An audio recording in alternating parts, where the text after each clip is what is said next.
থেকে ঝড় বৃষ্টি হওয়ার কারণে টুনি বড়ই বিপদে পড়েছে, কেননা টুনির ঘরটি ঝড় বৃষ্টির মোকাবেলার জন্য যথেষ্ট ছিল না। টোনা না থাকার কারণে অভাবের মধ্যেই টুনির দিন কাটছিল। মা, আমাদের ঘরটা তো একদম ভেঙে গেছে। এবার আমরা কোথায় যাব? তবে কি ঝড় বৃষ্টির রাতে আমাদের বাইরে থাকতে হবে? আমার খুব শীত করছে মা, আমি এভাবে থাকতে পারছি না। একটু কষ্ট কর মা, এত রাতে আমার তো কিছুই করার নেই। আজ রাতটা আমাদের এখানেই কাটাতে হবে, কাল সকাল হলে কিছু একটা ব্যবস্থা করা যাবে। এদিকে পক্ষীকুলের উত্তরে নীল নদীর ওপারে ছিল মানবকুল। এই মানবকুলের রাজ্যের রাজা ছিল রামপ্রতাপ।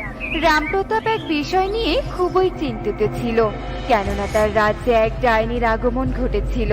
আর সেই ডাইনি প্রতিনিয়ত রাজ্যের ক্ষতি সহ মানুষকে হত্যা করে চলেছিল। রাজামশাই, রাজামশাই, আমার সব শেষ হয়ে গেছে। ওই ডাইনি আমার একমাত্র সন্তানকে নিয়ে চলে গেছে রাজামশাই, সেই সাথে আমার ঘরবাড়ি সহ ভেঙে দিয়েছে। আমি যে সন্তান হারা হয়ে গেলাম রাজামশাই।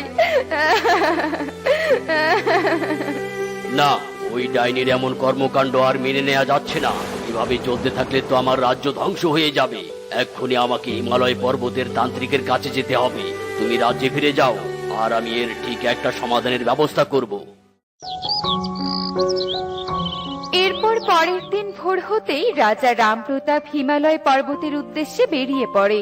ভোরের আলো ফুটেছে, তাই আজকের মধ্যে আমাকে যে করেই হোক একটা ঘরের ব্যবস্থা করতেই হবে। কিন্তু ঘর বানানোর জন্য তো কাঠ আর টাকার প্রয়োজন। আমার কাছে তো কিছুই নেই। যে করেই হোক একটা কাজের ব্যবস্থা করতেই হবে আমাকে। এরপর টনি তার মেয়েকে সাথে নিয়ে পুরো বনে অনেক কাজ খোঁজে, কিন্তু সে কোথাও কোনো কাজ খুঁজে না পেয়ে হতাশ হয়ে পড়ে। এমন সময় টুনি দেখে কাকুলি মাথায় করে কিছু আখ নিয়ে হেঁটে আসছে। আরে কাকুলি দিদি, এত আখ তুমি কোথায় পেলে? বন প্রধানের জমি থেকে। আসলে বন প্রধানের জমির অনেক আখ নষ্ট হয়েছে বলে তিনি রাগ করে কোনো জমির আখ কাটেনি।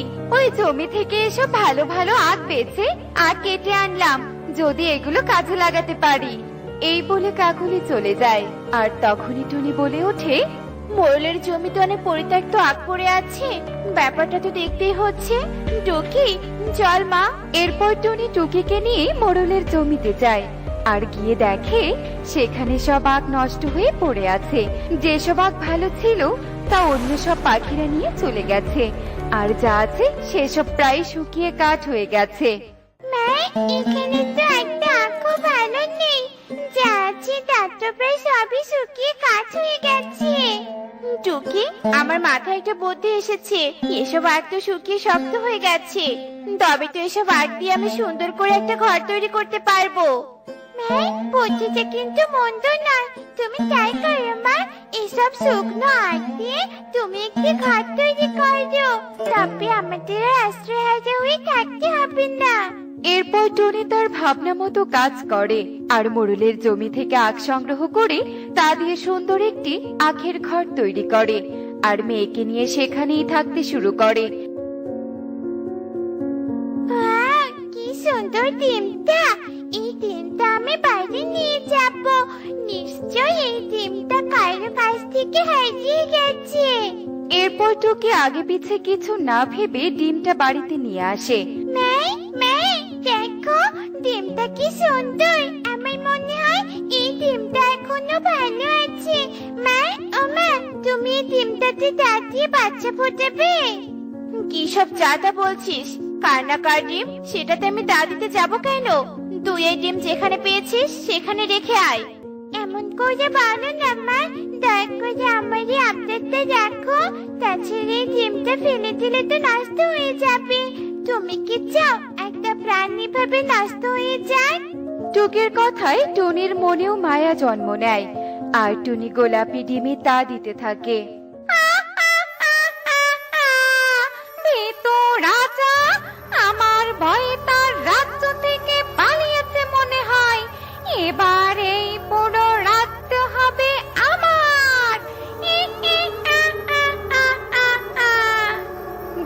মনের আনন্দে মানব রাজ্যে তাণ্ডব চালাতে থাকে।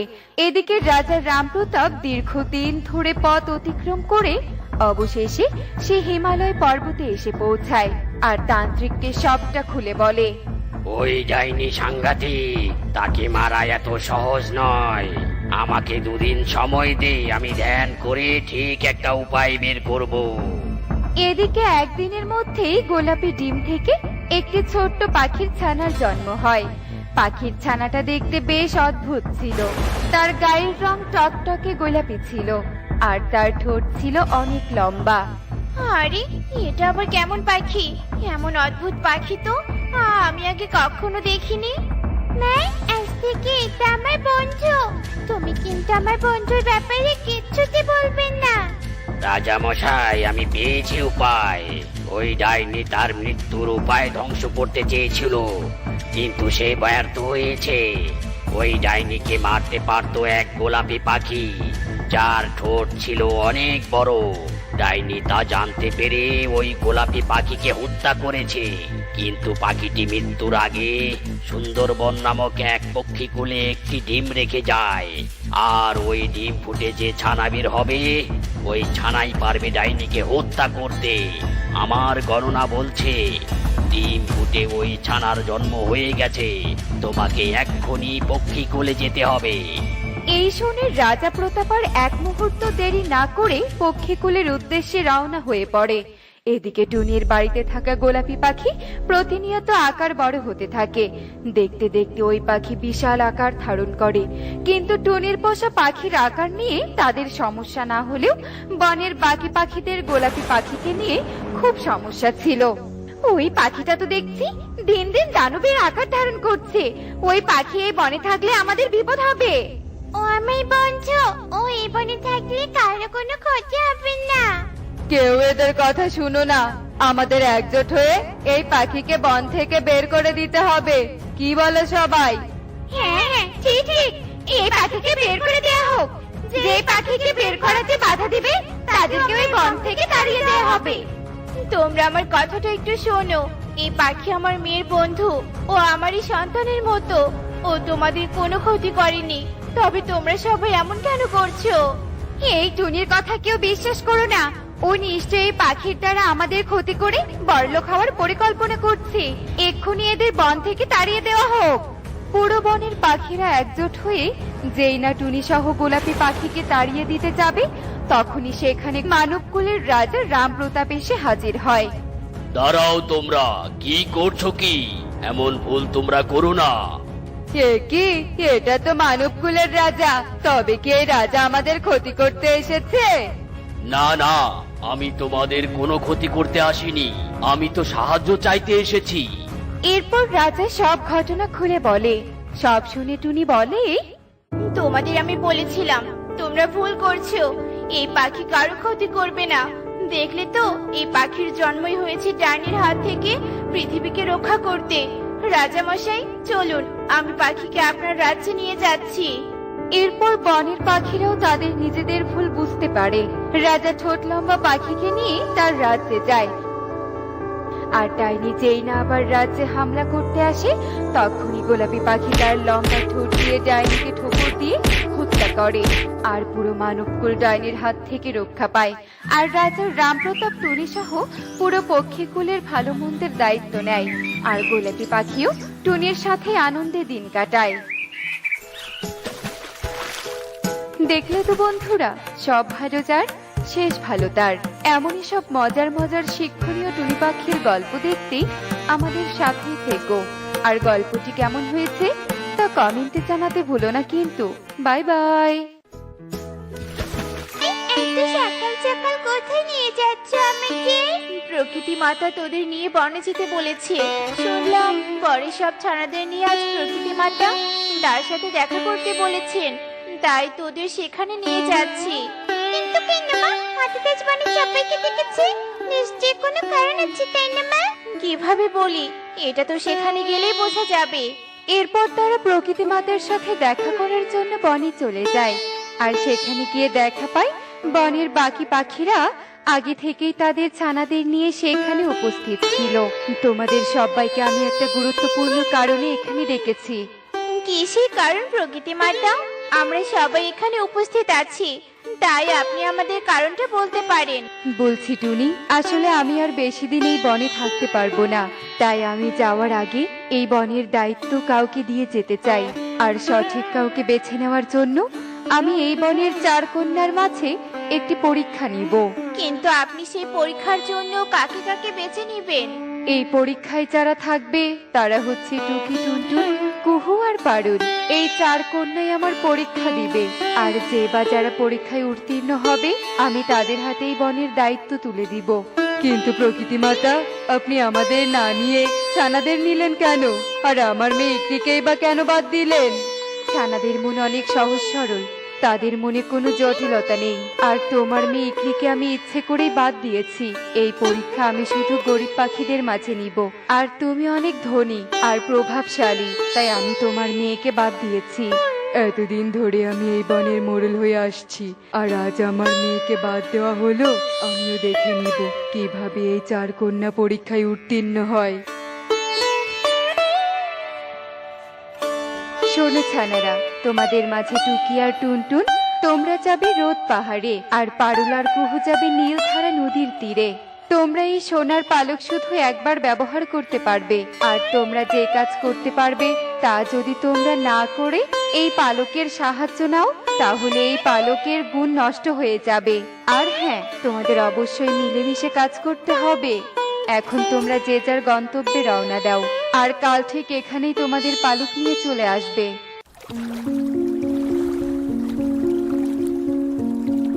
এই ছানারা, আমাকে একটু সাহায্য করো না। আমি সেই কখন থেকে নদীতে যাওয়ার জন্য চেষ্টা করছি, কিন্তু এই পথ যেন শেষই হচ্ছে না। এইটুকু পথটাই শেষ করতে পারছো না, এটুকুর জন্য আবার আমাদের কাছে সাহায্য চাইতে হয়? এভাবে বলছো কেন তোমরা? চাইলেই কিন্তু আমাকে সাহায্য করতে পারো। পারুল, এমন করিস না, কচ্ছপটা একটু সাহায্য করলেই তো হয়। তাহলে আমাকে বলছিস কেন? তুই সাহায্য কর, তোর যখন এত ইচ্ছে হচ্ছে তুই কর। আমি অনেকক্ষণ থেকে উপরে আছি, আর আমার অনেক কষ্ট হচ্ছে পানি ছাড়া, তাই আমি তোমাদের কাছে সাহায্য চাইছি, যেন আমি তাড়াতাড়ি পানিতে যেতে পারি। আমি এক্ষুনি তোমায় সাহায্য করছি। আমার এই সোনার পালক দিয়ে জাদু করে এক্ষুনি তোমাকে নদীতে ছেড়ে দিচ্ছি।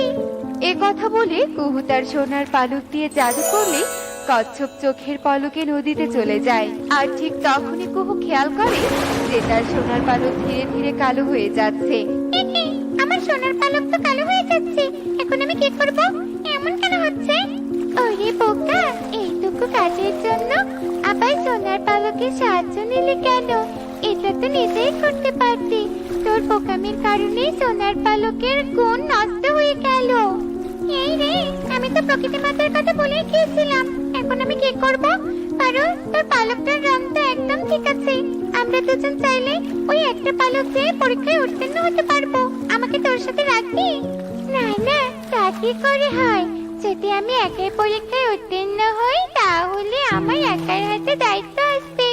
তুই তো তোর বোকামির কারণে সোনার পালকের রং হারিয়েছিস। এখানে আমি কেন তোকে সাহায্য করব? আমি পারবো না।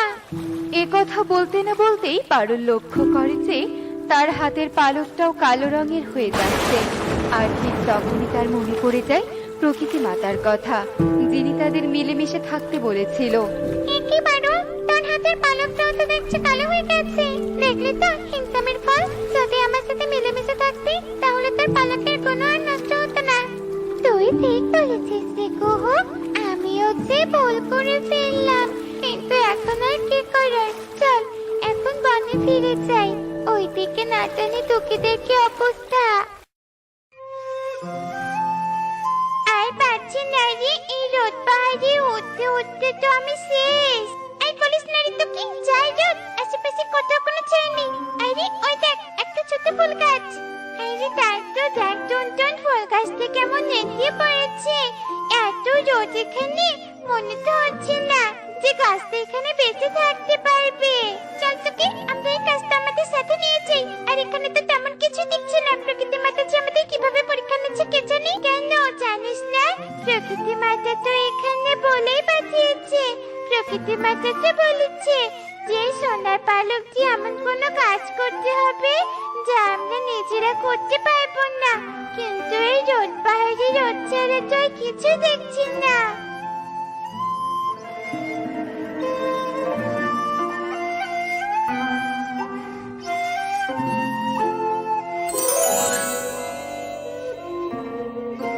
তোমাদের অনেক ধন্যবাদ। তোমাদের জন্য আমি আবার সতেজ হতে পেরেছি। তোমরা পরীক্ষায় উত্তীর্ণ হয়েছো, কারণ তোমরা সোনার পালকের সাহায্য ছাড়াই আমাকে সাহায্য করেছো। এখন তোমরা বনে ফিরে যাও। একি, তুমি কথা বলতে পারো? আর তুমি কিভাবে জানলে আমাদের পরীক্ষার কথা? প্রকৃতি মাতা জেনে শুনে তোমাদের আমার কাছে পাঠিয়েছিল, বুঝেছো? আর দেরি করো না, সন্ধ্যা হয়ে যাচ্ছে, তোমরা বনে ফিরে যাও। আচ্ছা ঠিক আছে, আমরা তাহলে চলে যাচ্ছি। এরপর তারা রোদ পাহাড় থেকে তাদের বনের দিকে যেতে থাকে, আর এভাবে সেদিন কেটে যায়। অনেক ভেবে দেখলাম ওই ছানাদের ক্ষতি করলে আমার কোনো লাভই হবে না, কিন্তু আমি যদি প্রকৃতি মাতাকে শেষ করে দিতে পারি তাহলে আমার উপরে আর কথা বলার মতো কেউ থাকবে না, আর আমি ওই প্রকৃতি মাতাকে শেষ করব ডাইনির মাধ্যমে। একি, তুই আমার এখানে কি করছিস? ঈগল, তোর কি প্রাণের ভয় নেই? আমি জানি তুমি আমার কিচ্ছু করবে না, কারণ আমি তোমার জন্য একটা ভালো খবর নিয়ে এসেছি। তুই আবার আমার জন্য কি ভালো খবর এনেছিস?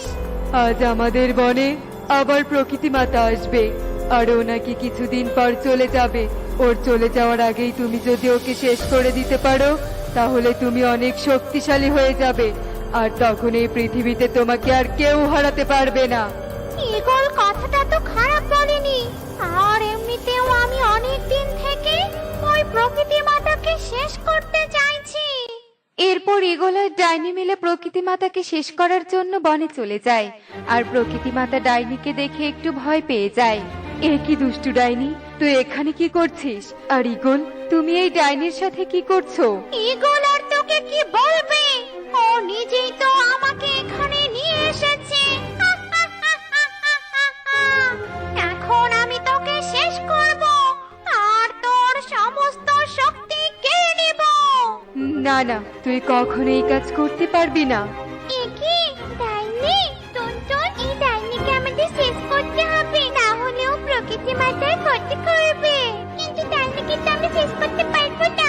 চল, এই সোনার পালক দিয়ে ওকে শেষ করে দিই। এ কথা বলে তারা ডাইনির দিকে সোনার পালক ধরলে তার জাদুতে ডাইনি ভস্ম হয়ে যায়। আর তখনই সেখানে পারুল কুহুও চলে আসে। টুকি টুনটুন, তোমাদের অনেক ধন্যবাদ আমাকে বাঁচানোর জন্য। আর তোমাদের 4 কন্যার মাঝে এই 2 কন্যাই আমার পরীক্ষায় উত্তীর্ণ হয়েছে, আর সেই দুজন হলো টুকি ও টুনটুন। তাই আমি তোমাদের হাতে এই বনের দায়িত্ব তুলে দিলাম। আর ঈগল, তুমি তোমার ভুলের জন্য আজ সব হারালে। আজ থেকে তুমি আর এই বনের মোড়ল না, আমি তোমাকে এই বনের অধিকার থেকে বঞ্চিত করলাম। আমাকে ক্ষমা করে দিন, আমার ভুল হয়েছে। এই ভুলের কোনো ক্ষমা হয় না, তাই তুমি ভালোই ভালোই আমার সামন থেকে চলে যাও। এরপর ঈগল লজ্জিত হয়ে সেখান থেকে চুপচাপ চলে যায়। তো বন্ধুরা, দেখলে তো অতি চালাকি করলে কিভাবে সব হারাতে হয়। তাই আমরা চালাকি না করে পরিশ্রম দিয়ে জেতার চেষ্টা করব। এমনই সব মজার মজার শিক্ষণীয় টুনি পাখির গল্প দেখতে আমাদের সাথেই থেকো। আর গল্পটি কেমন হয়েছে তা কমেন্টে জানাতে ভুলো না কিন্তু। Bye bye.